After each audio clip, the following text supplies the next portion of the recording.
Good afternoon, all. This is Yasmin from People Matters, and we are back with an exciting session of our webcast in partnership with ACCA on the topic HR's role in shaping finance teams of tomorrow, how to prepare for changing skill sets and jobs. Before moving on to the agenda, let me give you a brief of the topic. Businesses today are in a state of flux, with rapidly changing processes. Making cost effective decisions is crucial. Finance teams have played a large role in facilitating this. However, with everything else changing in the business environment, even finance professionals and their work is getting disrupted. From CFOs to mid-level managers and new employees, everyone is responsible to overcome steep learning curves owing to the changing nature of technology and ensuring they are able to step out and contribute to larger business change. Their job roles are getting restructured and skill set demands are shifting.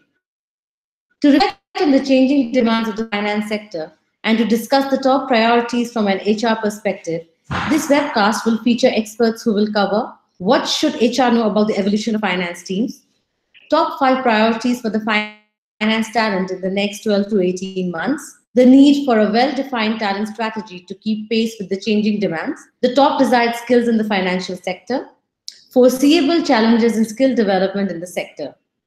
I take the pleasure to invite and introduce the speakers for today. So we have Pauline Shu, Professional Insights Manager, ACCA Global. Pauline is a part of ACCA's Professional Insights team, which does extensive research into a variety of industry sectors to understand exactly what employers of today need from future finance professionals. Her work covers issues as diverse as talent strategy, corporate governance, and risk management to corporate culture and behavior. And we have Sandeep Batra, Chief Financial Officer, Crompton Greaves Consumer Electric, accountant and company secretary by qualification. Sandeep joined ICI straight after qualifying as a CA in 1988. He worked with ICI for 21 years in various businesses and corporate roles, including running a business of ICI. In 2009, he moved to Pidilite Industries as the CFO, with responsibility for finance, legal, and secretarial functions for all the group companies and India and overseas. Our partner for today's webcast is ACCA. Association of Chartered Certified Accountants is the global body for professional accountants, offering business-relevant first-choice qualifications to people of application, ability, and ambition around the world who seek a rewarding career in accountancy, finance, and management. Through its public interest remit, ACCA promotes appropriate regulation of accounting and conducts relevant research to ensure accountancy continues to grow in reputation and influence.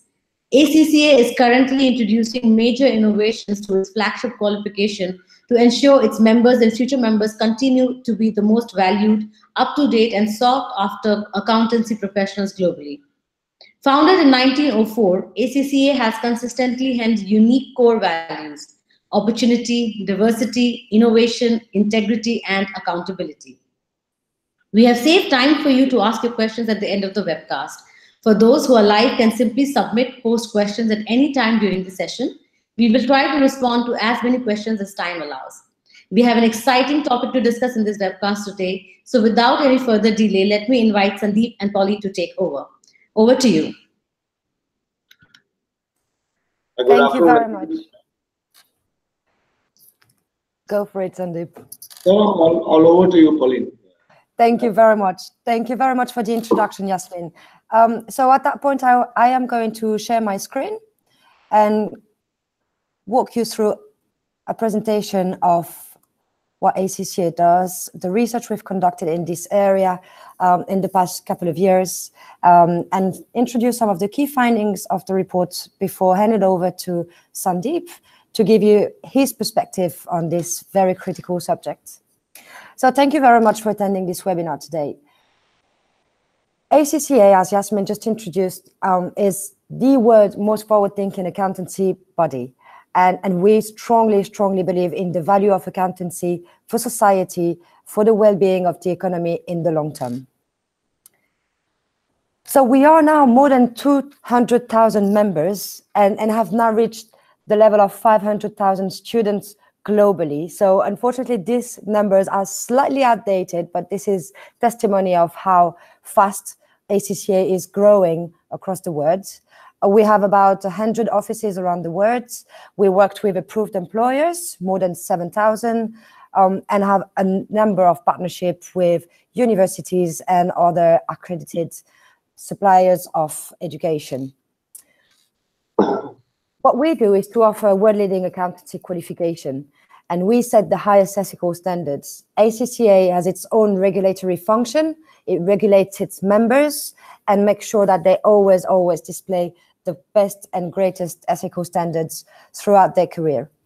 We create careers indeed, and we are helping our students, our members, and our employers to spot the best talents and get them through their door.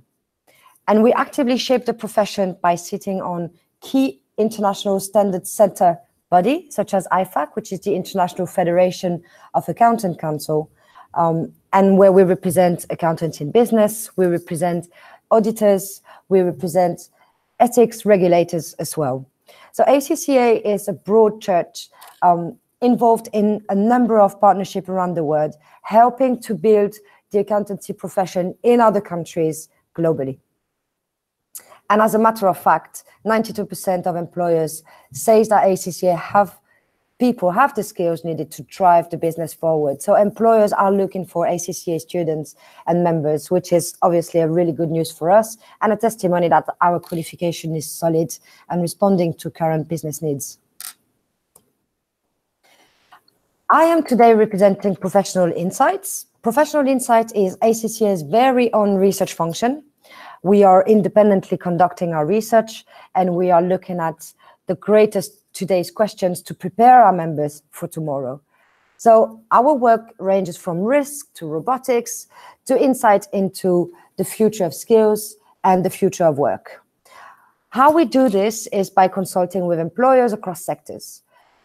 Once we do that, we conduct international roundtables, we conduct surveys, and what we do on that is to build reports that are all available online, free of charge, and we then liaise with media to make sure our recommendation reach businesses, key industry players, as well as governments and professional bodies.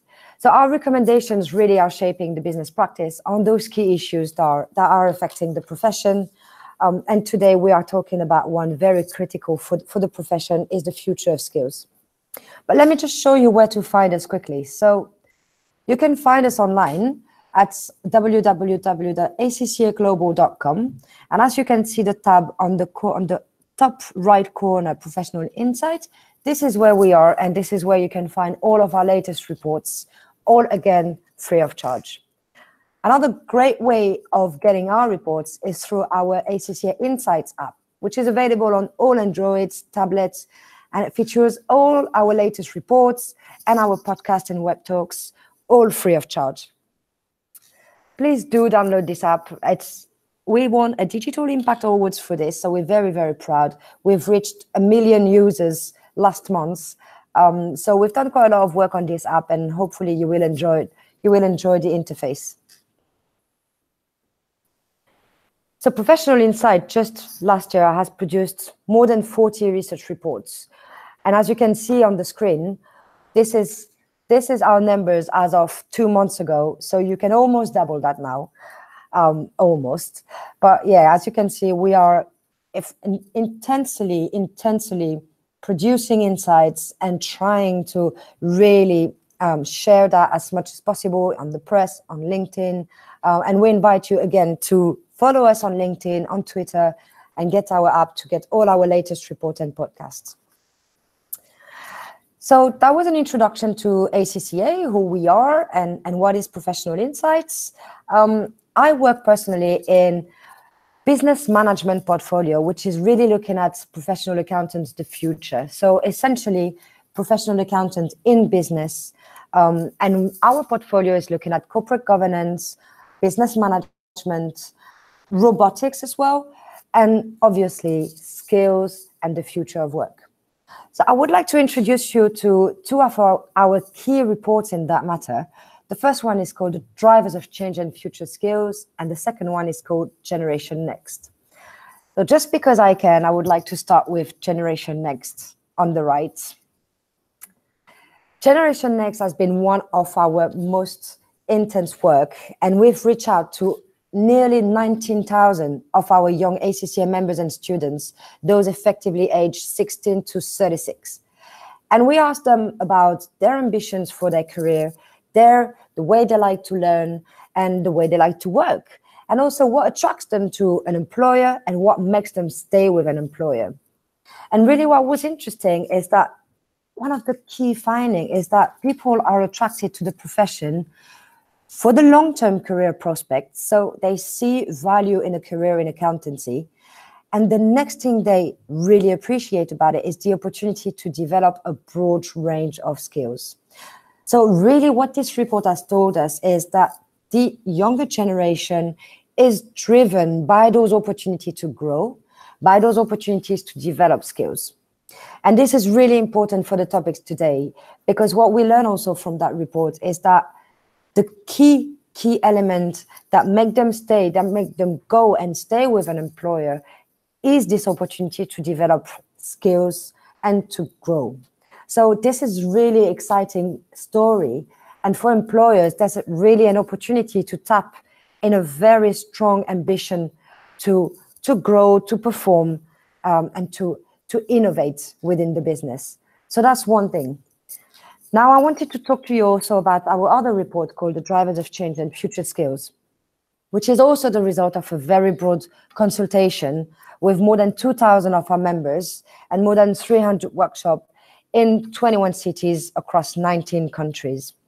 This report has been a key milestone for ACCA and has engendered a huge change in our qualification, which the creation of 2 new modules that are about professional ethics and the one around strategic business leaders. These are 2 innovations in our qualification. We have launched those 2 years ago, and in September, the first students sat those modules. So we are very excited and looking forward to the results of that. But let me just show you a couple of findings from this report. The first one is around the 4 themes of change. What we've identified through our consultation is that the first change would be the increased regulation and stronger governance over the profession. Digital technologies is obviously one top of the agenda for the profession. And you may have seen the World Economic Forum stating that by 2020, 90% of accountancy jobs will be replaced by machines. You may think this is right or may not think this is right. The fact of the matter is that digital is a huge transformation for business and for accountancy in particular. So as a result, the expectations on the professions have changed as well. What employers expect from professional accountants is these strategic insights.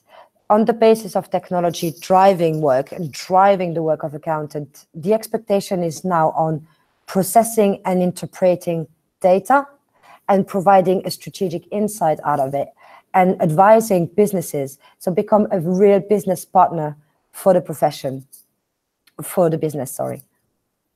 And the last one is obviously globalization, which means that accountant can work globally, but also needs to have a global understanding and need to leverage their knowledge of their particular jurisdiction, but also to understand what's going on elsewhere. So these 4 themes of change we've identified have also led us to think about what does that mean for the skills of the future.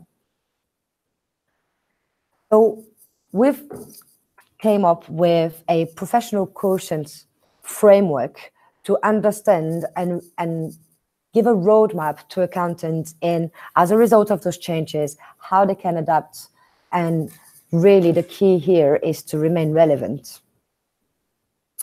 So let's have a look at those quotients. As you can see on the pie, there are 7, and they are all centered around a really strong technical and ethical competencies. This is for us as ACCA, the core of our qualification is really around ethics. And we are very proud to have launched our professional ethics module last year. It's testimony of our commitment to to display professional ethical standards across the membership. What you can see around this pie is elements such as creativity, vision, emotional intelligence, which is the ability to understand the emotions of others and harness them to apply them to tasks, regulate and manage. The digital quotient that is discussed in the report that we will introduce you today is really about this awareness of the existing and emerging technologies, but also the ability to apply them, to make use of them, to embrace that technology, to take the most out of it, to produce those insights, those strategic insights that are now expected of professional accountants. So this is really something for us that we're really proud of, and actually is now driving our new competency framework that you can find online. And for us, these are slightly difficult to reach for professional accountants because potentially there is a requirement for them to stick to the compliance requirements, and now we are asking them to have vision and creativity. So it doesn't mean to go around regulation and standards. It means how can you make the most of what you have in the business, and on the basis of the data that you've rightly collected and rightly organized, you can extract those insights and partner with business to take the right decisions. So that was just a very quick overview of our work around the future of skills and the future of work globally. And now I will introduce you to a couple of the key findings from the report. And I think we would send that to you. I think you can get our email address on the system and receive a copy of the report after the webcast. But Yasmin from People Matters will tell you more about this later. So let's have a look at a couple of these findings from the report. So the report is about understanding the development strategy for your finance talent. The report is based on a survey of more than 80 respondents in HR and in the finance function. And as you can see on this slide, they represent 30% of them were in companies of less than 500 employees, but also 23% in more than 20,000 employees. So there is the views expressed in the reports represent a broad range of company sizes. And as you can see on the right, the industries represented also are fairly broad. The others point, the 17% that specified others are in companies such as NGOs and chemical organizations. So this is a broad range of respondents that really brought value to this finding, and here is two of the key findings from the report. The first one is about challenges for talent development, and what you can see here is that for 76% of respondents, the top priority is to encourage finance teams to take on self-learning. And this is something that we are currently exploring in a new report about the future of learning in the workplace, which will be published in November at the World Congress of Accountants. This report is also looking, just like this one, is looking at the responsibility of employers and individuals in embracing continuous learning.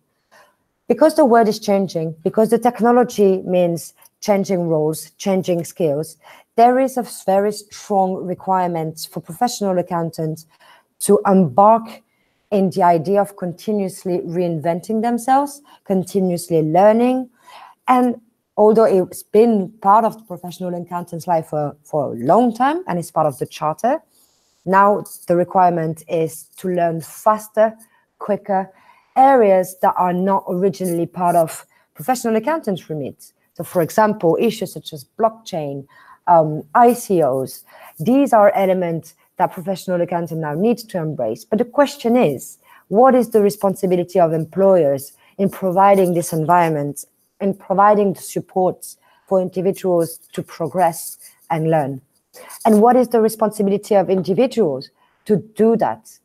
So this question is becoming really critical, and this is testimony of this priority and challenge actually for talent development professionals, is to encourage team to understand and embark on the journey.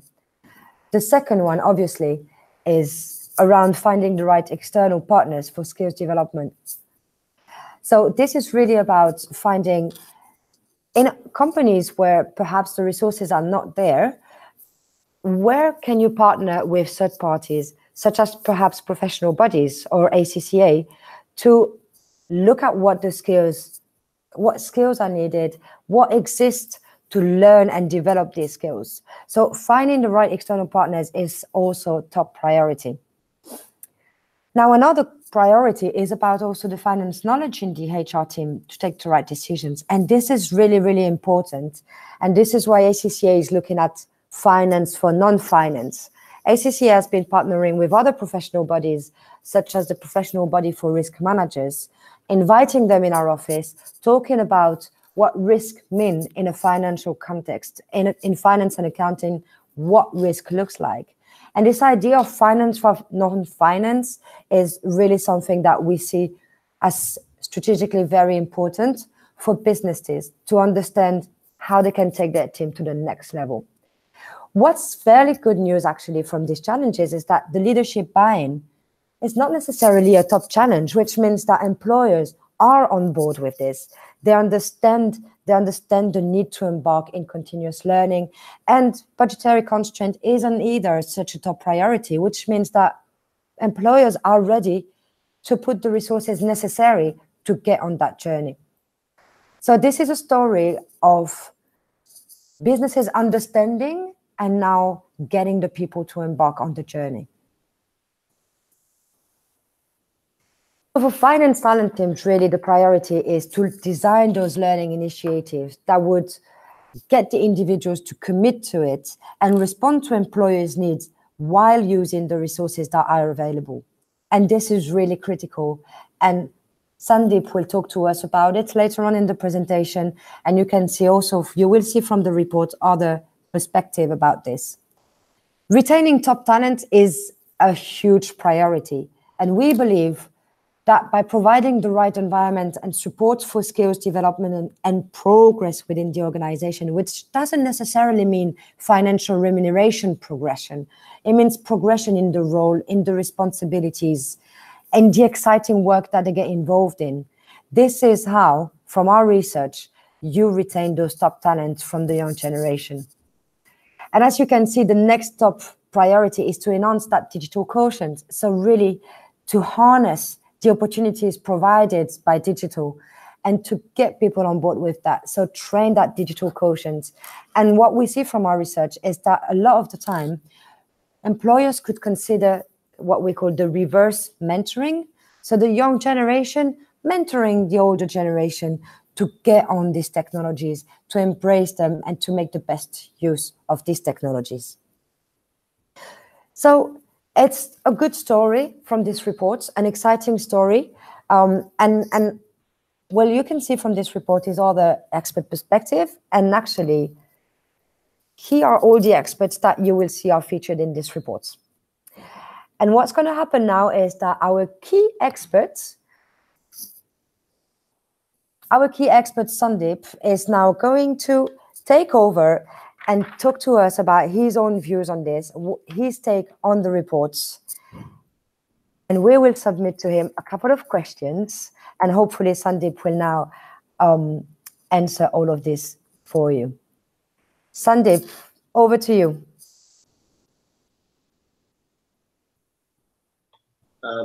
Thanks, Pauline. I think I got, in some sense, mesmerized by your presentation. I think it was very articulate and very lucid. I have a bit of a tough act to follow, but certainly I will try and bring my 30-odd years of experience to bear on the discussion. And very good afternoon to all the participants. So I just referring to one of the slides in the deck that Pauline shared, which in some sense paints what the external world and how rapidly that is changing. There is increasing focus on governance and regulation, and we do see companies getting rewarded for good governance, and equally companies getting very, very severely punished for bad governance. And there is in most companies, the default person who the company looks to in matters of regulation and governance is always the finance person. So a lot of the responsibility for regulation and governance now falls on the finance community, uh, as well as also the profession looks to some of these leading practitioners to shape the direction for the profession. On top of it, you have the all-pervading challenge of globalization. So it is certainly possible that a finance person from any part of the world would be responsible for operations in a different part of the world where there could be cultural challenges, caused by technology, particularly digitization. But then, in my view, anything which is a disruptor also provides huge opportunity for a quantum improvement in the process. Having said that, and in the context of the external developments, let's sit back and maybe take a step back and see what are the challenges that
Hi. So it's a shame. I think we have lost Sandeep, but I seem to still be on the line.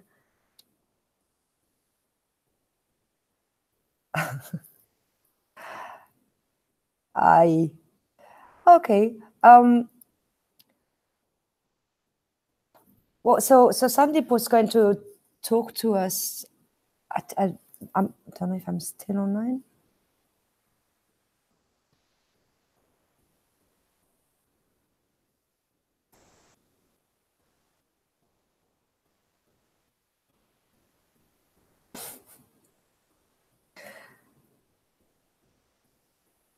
Sandeep is back. Yeah, sorry. My apologies.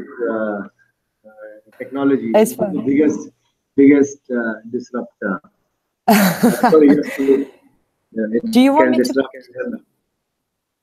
Do you want me to put the slide up again? No, I'm okay. I'm okay.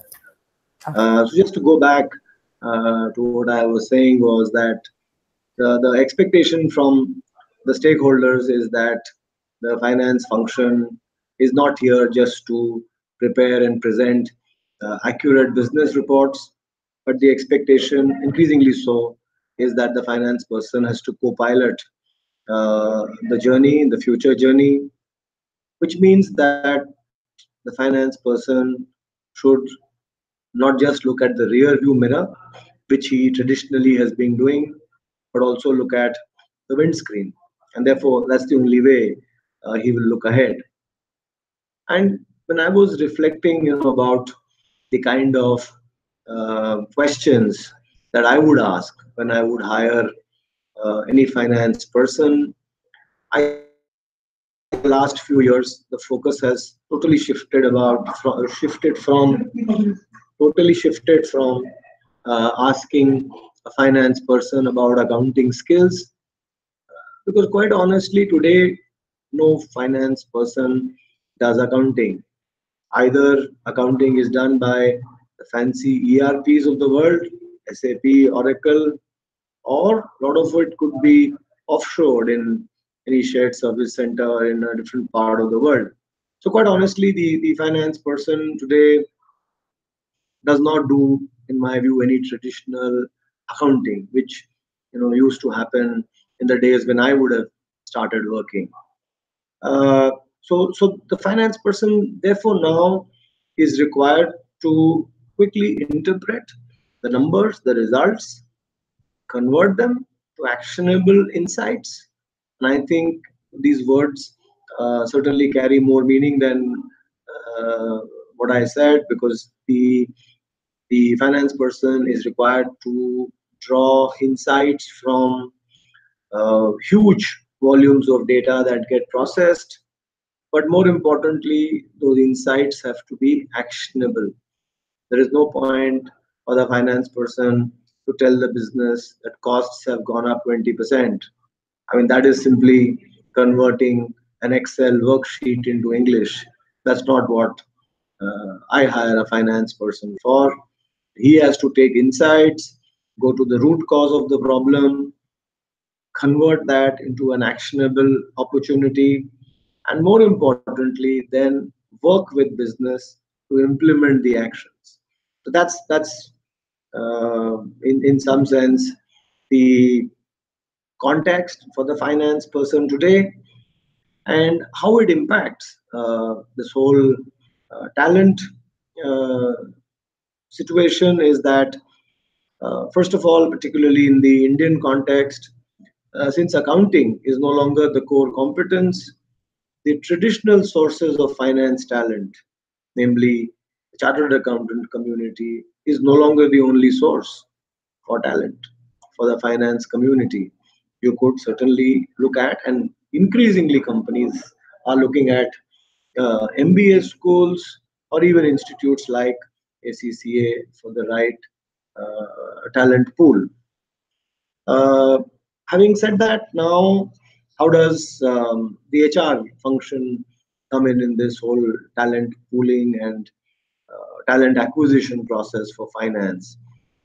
Obviously, if this is how uh, the role of the finance professional is changing, it is important that the HR community and be put on the same page as this, so that the HR folks in our companies can work with these new sources of talent, and thereafter make your company or our company the preferred employer in these new sources.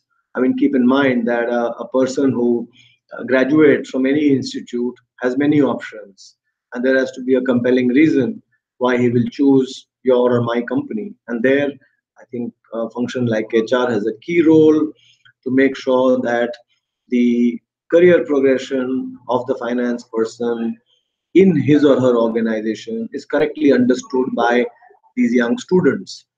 Uh, but again, having said that, I feel all functional leaders are the first line HR managers for their own function, and therefore they individually must also understand this change and build relations with the new and upcoming sources of talent. Uh, One of the other subjects was about, so having now defined the new and possible talent pool for finance, what would be the top 4 or 5 priorities to take that forward? In my view, I think it is the first and foremost is, please define the key requirements, the key skills, knowledge, attributes that you want from a finance person. And those have to be redefined, because, as I said, traditional skills like accounting, etc., would certainly are important, but they won't be at the top of the heap. They'll probably be number 4, 5 in the list. Uh, Having defined the requirements, I think it is important to also convert that into the role and the expectation of the finance function.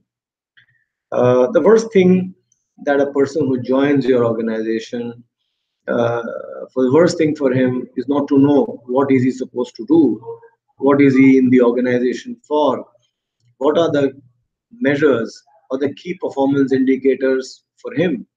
So they have to be, so the requirements have to be converted into the roles and the expectations that you have now from the finance professional. And obviously, all the finance talent cannot be hired from the new sources. I think that's wishful thinking.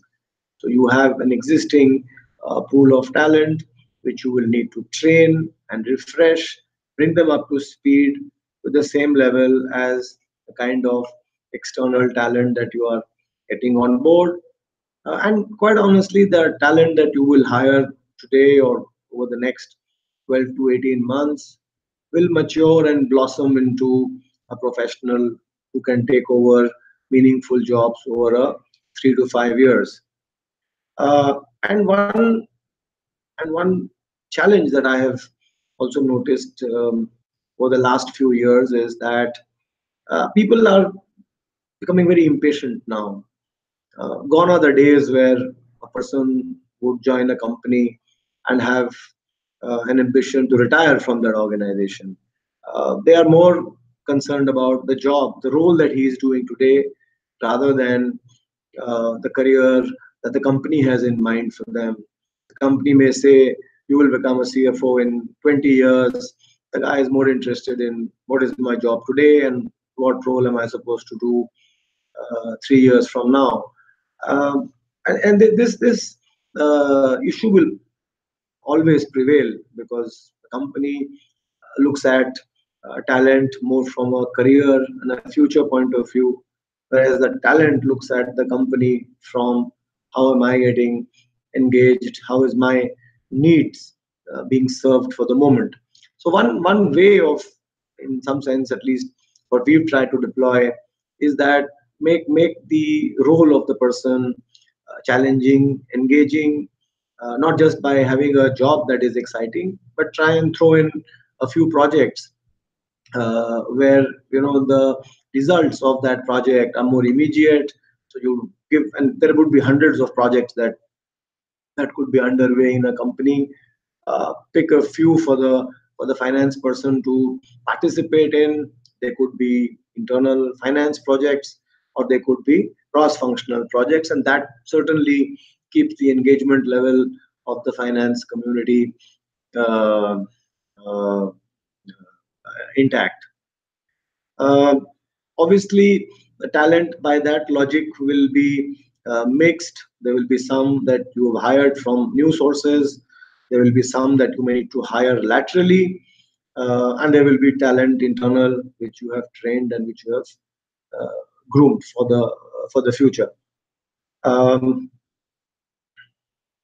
now looking at least the survey spoke about those 7 PQs, those skills of the future. I've tried to just interpret them and analyze them in my words and my inputs on the skills that are the focus of the day and the need of the hour is. uh, I think the biggest gap I see is the ability to put concept to practice. Most people who graduate out of any institute would be brilliant in concepts. They could rattle off whatever are the latest buzzwords or concepts, but then it is for the company to make sure that you enable that talent to put that concept to practice. Again, one very good way is to do it over a small project where he or she can instantly apply that concept to practice. I think it is important if the finance person has to be a true business partner, he must understand business. And quite honestly, in an organization, particularly in a manufacturing organization, there are two places where goods are actually physically handled. One is in the factory where you make the product, and the other one is in the market where you actually sell the product. None of these roles, quite honestly, excite a finance person today. But if the finance person wants to learn how business is done, how money is made, he has to spend time at the shop floor, understand how products are made, and at the front end to understand how customers come and buy your products. And while on the subject of the customer, I think there is this whole skill of EQ that Pauline talked about. I think I can't overemphasize that. Understanding what your customer wants, be it internal or external, absolutely important. One positive feature of most youngsters who come is that they are bubbling with initiatives, bubbling with ideas. They want to change the world. Fantastic. So they will come and they will try and apply their concepts to practice. They will take maybe 10, 15 initiatives. Very often we find that because companies are complicated, there are hierarchies, there are other functions, they kind of give up at 80, 90%. I think it is important that we inculcate in talent not only initiative but also finitiative. So take an initiative, finish it, rather than leaving it at 80, 90%. And that will require the finance person to iterate, to be able to bust obstacles that come in the course of the implementation of these initiatives. Uh, keep tenacious, make your don't give up, have the tenacity to take it to the last. And last but not the least, I think a finance person today has to be on top of this whole digital journey that is happening, because solutions need not necessarily reside within your own business, within your own company. Digital is something which is totally agnostic in terms of companies or in terms of uh, industries. And as I said earlier, while it can be a disruptor, but it provides huge opportunity for the person who can harness that technology effectively. So that's my inputs on the subject that we discussed. I think I do see there are a few questions that have piled up. I don't know what the plan is. How do we go about responding to these questions? But I'm happy to now do the Q&A. Yeah, thanks, Rohit. Thank you, Sandeep, for the great insights. We will now move to the questions that our attendees have sent. So the first question is for Sandeep.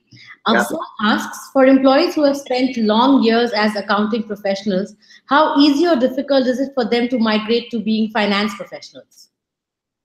I mean, yes, I think, I mean, it's obviously not very easy, but it's not impossible either. I think any transition, any transformation is a give and take process. It takes two hands to clap. So obviously the employee first must be open to not only learn the skills that are required for the future, but equally important, he must be willing to unlearn. Most of us build a comfort zone around ourselves, and if I'm a accounting person, I will take pride in my accounting skills. But if I need to move to the new skill set, few of them that I refer to, I think I must be willing to not only learn but also willing to unlearn. And it is in that I think companies have also a key role to play, to provide that learning opportunity to the person to make the journey from accounting to finance. But also the boss or the functional leader must be willing to give the employee a chance to demonstrate that skill, maybe through a project that he deploys the new person in, and also have some kind of tolerance for failure. I think I don't know whether it answers his question fully, but it's doable. Yeah, I absolutely agree. Pauline, would you like to add something to that? No, I think it's really, like Sandeep was really on point for everything he said, and I was even taking some notes. I think it was absolutely true, everything he said. And I think just thinking about the next question you're going to fire at me about the digital capacity. It's exactly that. It takes two hands to clap. I really like that. I think, well, ACCA is providing a lot of material free of charge online. If anyone can go on and find out more about the latest technology, what it means for accountants. For example, we've just published business models of the future, tapping into technology to create new forms of business. So ACCA provides a broad range of literature, but also thank God to internet, we've got access to so much more knowledge. Now the question is, which source do you trust? Mm-hmm. And that is the key challenge going forward. If you move into this environment of continuous learning, where perhaps employers may not have the entire resources to help their employees, then it's down to the employee to go find those elements of learning and development. And a lot of third-party platform exist and are reliable. So you've got professional bodies offering some, but you also have edX, you've got Udemy, you've got a lot of platforms working and providing content online. Now, it's not everybody's cup of tea. People have different learning preferences. Some people like to sit in a classroom. Some people like reading articles. Some people like watching videos. And the beauty of technology is that all of these are available now. Technology is providing all these options to suit different needs and preferences. So really, the sky is the limit.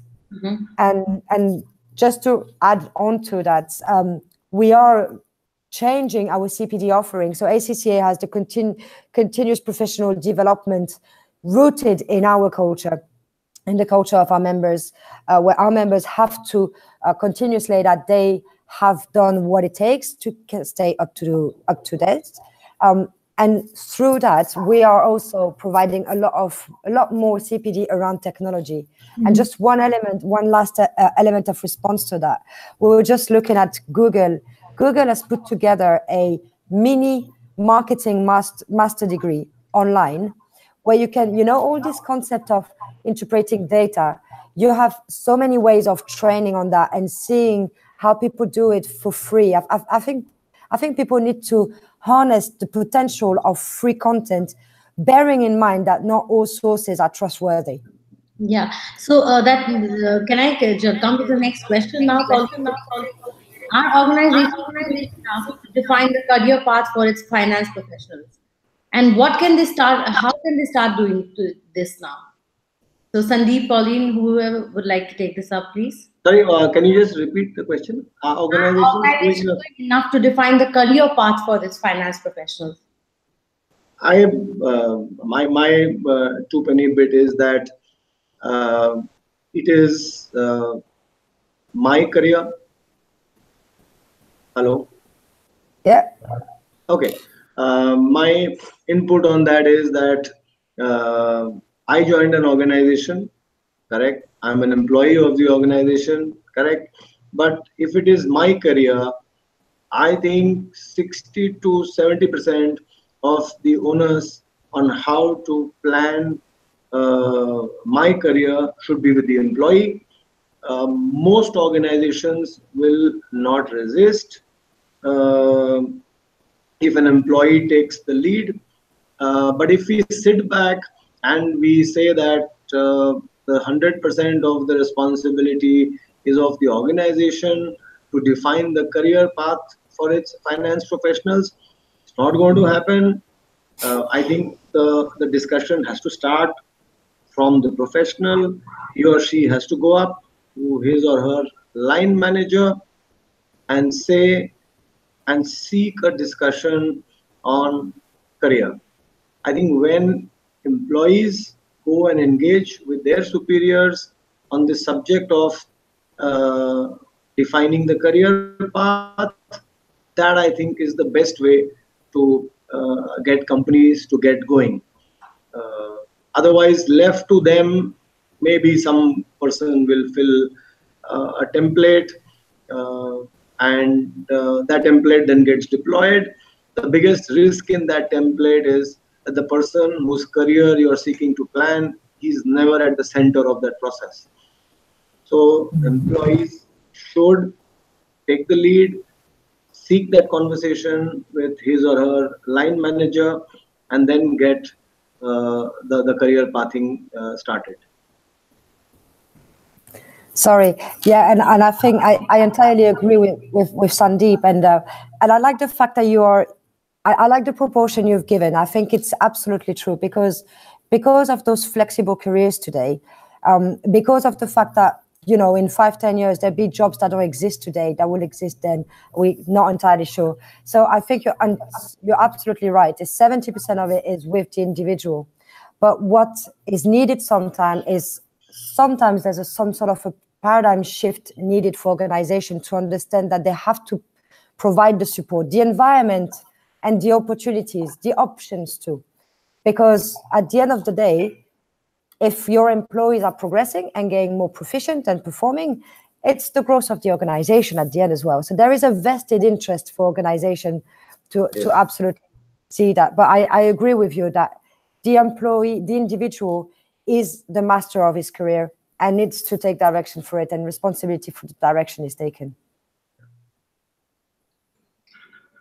So another question that Shivangi has for both Pauline and Sandeep, it says, as we see emerging roles in finance, evolving markets and organizations, what is your take on gender diversity in this scenario?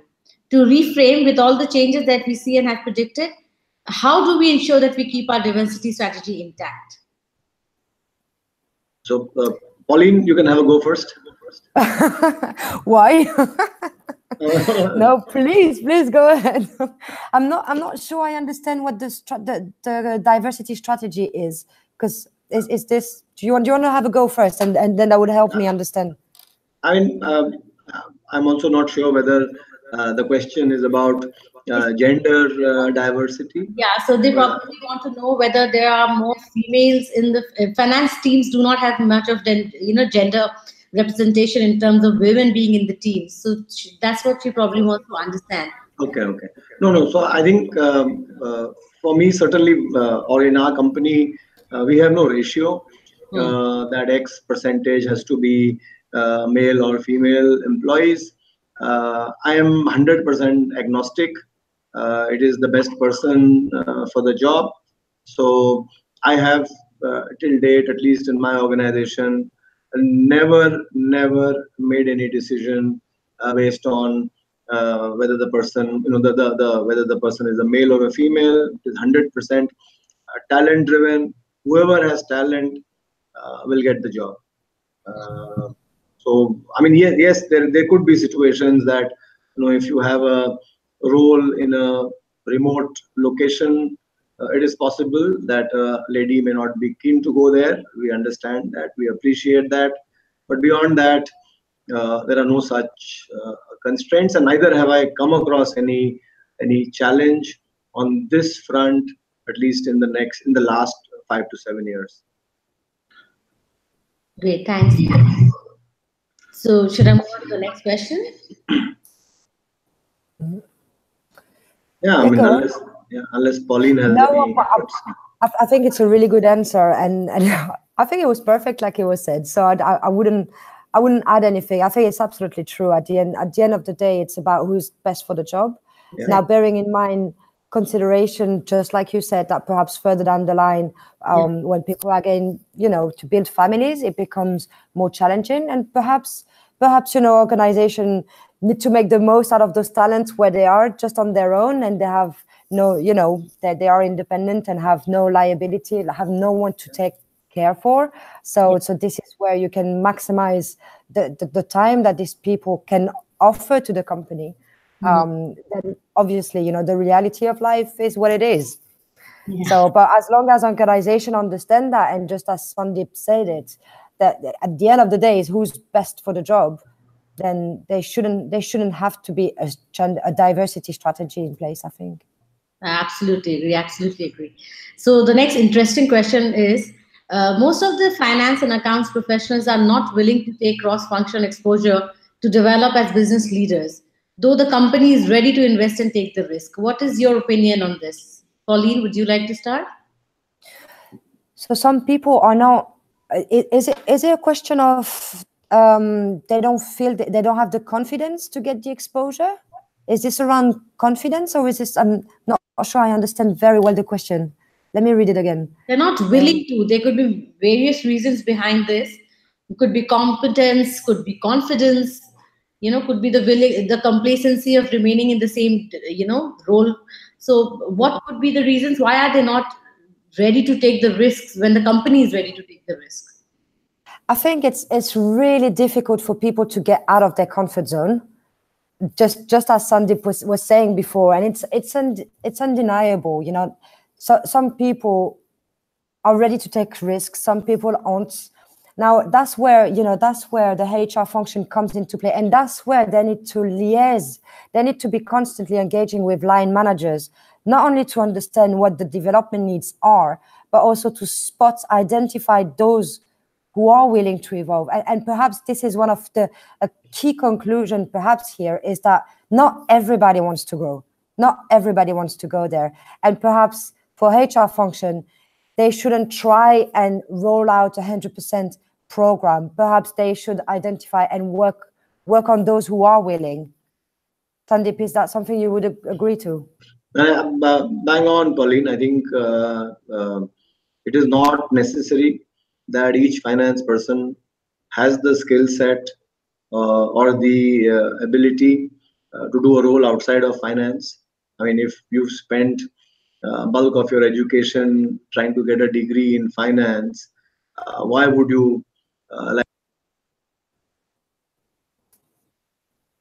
Guys, you have muted Sandeep. Yeah, somebody muted me.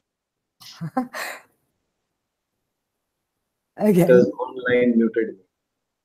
So why would a person who's done his education in finance go and take on a role in trying to sell detergent or paint? So you're right. It's not necessary that every finance person has to go out of his profession. More importantly, I think if you position this role outside finance as part of a bigger career plan that you have for the person, you may get much better reception. But if you say that just for change, you've done this job for 10 years, now why don't you go and sell paint? That person will say, what is in it for me? It's obviously a requirement for me to get out of my comfort zone. But what's the big picture? So if you can maybe show the big picture to the finance person, my guess would be 9 out of 10 would agree. A few may not. Yeah. Wow, great. Thanks. So that brings me to the final question for today. And Afsal asks, based on your experience and insights about the future role of finance professionals, what will be your tips for finance professionals for upskilling themselves? I think the first and foremost requirement for a finance person would be to some sense, take a risk with your career. Finance people are traditionally risk averse. They are the naysayers in the organization. But here you're expecting a finance person to say, what I learned, what got me here, won't get me to the future destination. Admitting that itself takes a lot of guts. And at times, why only a finance person? Anybody in that position may not have that comfort to say that I don't have it in me for the next 10, 15 years. So first, of course, is admitting that I need to do something different. And doing something different also requires you to unlearn and forget what you did, what got you your current position, what got you accolades in the past. Finding what you need to do is much, much easier. I think, as Pauline said, there is no dearth of content, structured or unstructured, that is available. Maybe in my mind, it's a problem of plenty. So the choice of what is the right skill that I need to master and what is the right way I get that mastery is always a challenge. But there are enough and more ways to get around it. Your peers, your friends, your mentors, institutes like ACCA or other tech-enabled solutions are in abundance. Absolutely, and I think you said the right word here. Is mentoring and coaching is really something that can help. So seeking mentors, mentors within your organization or outside within your network is definitely something we see as, because again, the world is changing and the careers are so flexible. Getting someone who's got like a little bit skin in the game, little more skin in the game to advise you and give you this sort of personal advice. But the key here is to find the person with which the harmony gets together, and that's why it's really, really difficult. And that's why maybe organization can't have like a boilerplate approach to mentoring and just say, we're going to match this guy with this guy. There needs to be something happening between the two person. And that's why the individual himself is best placed to find that person. And that person can be outside of the organization, that can be the family, friends. So yeah, mentoring is really something we see as very, very important and helping for our younger students. And actually, not trying to promote our work, but we've just started a huge global mentoring program for our members exactly for that, because we heard our younger members thinking, how do I do that? It's complicated. I feel like, my job, I won't have a career because technology is taking over. What am I going to do? So really mentoring is one very important stress-free counselor. Great, thank you so much. And with this question and answer session, we are going to wrap up today's webcast. We have many more questions coming in, which I would request the speakers to take offline. Once again, we thank our today's webcast partner, ACCA, and our speakers for the invaluable information that they have shared with us today. Meanwhile, you can provide your feedback in the survey link provided in the chat section, because your input matters. Stay tuned for many more such exciting sessions. That concludes today's webcast. Thank you and have a great day. Thank you. Thank you. Thank you very much. Bye. Bye.